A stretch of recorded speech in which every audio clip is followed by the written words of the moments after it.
കുറുകിയ ചാറോട് കൂടിയിട്ടുള്ള ഒരു ചിക്കൻ കറി കണ്ടാലോ?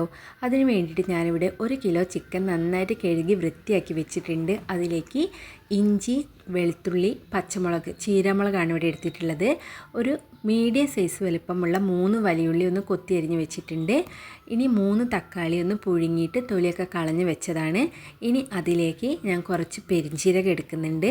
അതുപോലെ തന്നെ ഒരു ചെറിയ കഷ്ണം പട്ടയും ഏലക്കായും കൂടി ചേർത്ത് കൊടുക്കുന്നുണ്ട്. നല്ല ചെറിയ കഷ്ണം മാത്രം മതി.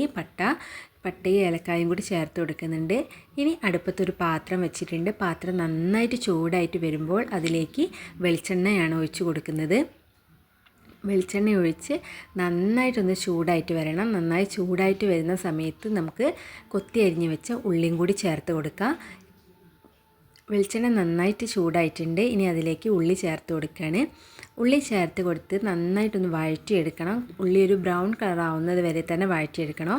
അതിന് കുറച്ച് ഉപ്പും കൂടി ചേർത്ത് കൊടുത്താൽ പെട്ടെന്ന് തന്നെ ഉള്ളി വഴണ്ടി കിട്ടും. ഞാൻ ഇവിടെ കുറച്ച് ഉപ്പ് ചേർത്ത് കൊടുത്തിട്ടുണ്ട്. ഇനി നന്നായിട്ടൊന്ന് വഴറ്റിയെടുക്കണം. നന്നായിട്ട് ഉള്ളി വഴറ്റിയതിന് ശേഷം മാത്രമാണ് ബാക്കി കാര്യങ്ങളൊക്കെ അതിലേക്ക് ചേർത്ത് കൊടുക്കുന്നത്. ഇനി നന്നായിട്ടൊന്ന് ഉള്ളി വഴണ്ടി നന്നായിട്ടൊന്ന് ബ്രൗൺ കളറായി വരട്ടെ. അതിന് വേണ്ടി ഞാനവിടെ മൂടി വെച്ചിട്ടുണ്ട്. ഇനി ഒരു മിക്സീൻ്റെ ജാർ എടുത്തിട്ട് അതിലേക്ക് തക്കാളിയും ഇഞ്ചിയും വെളുത്തുള്ളി എല്ലാം കൂടി ഒരുമിച്ചിട്ട് കൊടുക്കുകയാണ്. അത് നന്നായിട്ടൊന്ന് പേസ്റ്റാക്കി എടുക്കണം. അപ്പോഴേക്കും ഉള്ളിയൊക്കെ ഒന്ന് വഴൻ്റെ ഒരു ബ്രൗൺ കളറൊക്കെ ആയിട്ട് വന്നിട്ടുണ്ട്. ഇനി ഇതിലേക്ക് നമുക്ക് അടിച്ച് വെച്ച തക്കാളിയും കൂടി ചേർത്ത് കൊടുക്കണം. അപ്പോൾ അതാ ഞാൻ തക്കാളിയും കൂടി ചേർത്ത് കൊടുക്കുകയാണ്. ഇനി തക്കാളീൻ്റെ ഒരു പച്ചമണം മാറുന്നത് വരെ ഒന്ന് നന്നായിട്ടൊന്ന് വഴറ്റി കൊടുക്കുന്നുണ്ട്. നന്നായിട്ട് വഴറ്റിയതിന് ശേഷം മാത്രം പൊടികൾ ചേർത്താൽ മതി. അപ്പോൾ അതാ നന്നായിട്ടൊന്ന് വഴറ്റിയെടുക്കുന്നുണ്ട്.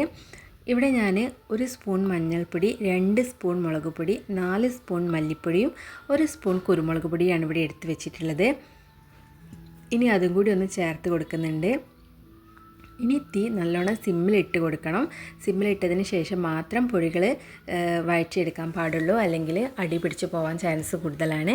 അപ്പോൾ അത് നന്നായിട്ടൊന്ന് വഴറ്റി ആ പച്ചമണമൊക്കെ ഒന്ന് മാറിയിട്ടുണ്ട്. ഇനി ഇതിലേക്ക് നമുക്ക് കഴുകി വെച്ച ചിക്കനും കൂടി ചേർത്ത് കൊടുക്കാം. അപ്പോൾ അതാ ചിക്കൻ ഞാൻ ഇട്ട് കൊടുക്കുന്നുണ്ട്. ചിക്കൻ ഇട്ടതിന് ശേഷം നന്നായിട്ടൊന്ന് വഴറ്റിയെടുക്കണം. ചിക്കൻ്റെ എല്ലാ ഭാഗത്തും ഈ മസാല എത്തുന്ന വരെ നന്നായിട്ടൊന്ന് മിക്സ് ചെയ്ത് വെക്കണം. അപ്പോൾ അതാ ചിക്കൻ മിക്സ് ചെയ്യാണ്. നല്ലോണം തന്നെ എല്ലാ ഭാഗത്തേക്കും എത്തുന്ന രീതിയിൽ തന്നെ ഒന്ന് മിക്സ് ചെയ്ത് കൊടുക്കുക. ഇത് കുറുകിയ ചാറോട് കൂടിയിട്ടുള്ളൊരു ചിക്കൻ കറിയാണ്. അതുകൊണ്ട് തന്നെ ഇതിലേക്ക് വെള്ളം ചേർക്കുന്നില്ല. ഇനി നല്ലോണം കറി വേണമെന്നുള്ളവർ ഇതിലേക്ക് കുറച്ച് ചൂടുവെള്ളം ചേർത്ത് കൊടുക്കുക. അപ്പോൾ അതാ ഞാൻ നല്ലോണം എല്ലായിടത്തിലും മിക്സ് ചെയ്ത് വെച്ചിട്ടുണ്ട്. ഇനി ഒന്ന് അടച്ചൊന്ന് സിമ്മിലിട്ടിട്ടാണ് വേവിക്കുന്നത്. സിമ്മിലിട്ട് വേവിക്കുമ്പോൾ തന്നെ ഇതാ കണ്ടോ വെള്ളമൊക്കെ ഇറങ്ങി വരുന്നുണ്ട് കേട്ടോ. ചിക്കനിലെ വെള്ളമൊക്കെ ഒന്ന് ഇറങ്ങി വരുന്നുണ്ട്. ഒന്ന് ഇടയ്ക്ക് ഒന്ന് തുറന്നിട്ടൊന്ന് ഇളക്കി കൊടുക്കണം, അല്ലെങ്കിൽ അടി പിടിച്ച് പോവും. അപ്പോൾ ഞാൻ ഒന്ന് ഇളക്കിയിട്ട് ഒന്നും കൂടി അടച്ച് വെച്ച് വേവിക്കാൻ പോവുകയാണ്. അപ്പോൾ അതാ നന്നായിട്ട് തന്നെ വെള്ളം ഇറങ്ങിയിട്ടുണ്ട് കേട്ടോ. ഇനി അതിലേക്ക് കുറച്ച് മല്ലിച്ചപ്പും കറിവേപ്പിലയും കൂടി ഇട്ട് കൊടുക്കുകയാണ്. ഒന്നും കൂടി ഒന്ന് അടച്ച് വെച്ച് ചിക്കൻ ഒന്നും കൂടി വേവിക്കുന്നുണ്ട്. അപ്പോൾ അതാ ചിക്കൻ നന്നായിട്ട് വെന്തിട്ടുണ്ട് കേട്ടോ. അപ്പോൾ ഞാൻ ഒന്നും കൂടി അടച്ച് വെച്ചതാണ്. അപ്പോൾ അതാ നല്ലോണം ചാറൊക്കെ ഉണ്ട് കേട്ടോ. പിന്നെ അധികം ചാറ് ആക്കുന്നില്ല, ഒരു കുറുകിയ മാതിരിയാണ് ആക്കുന്നത്.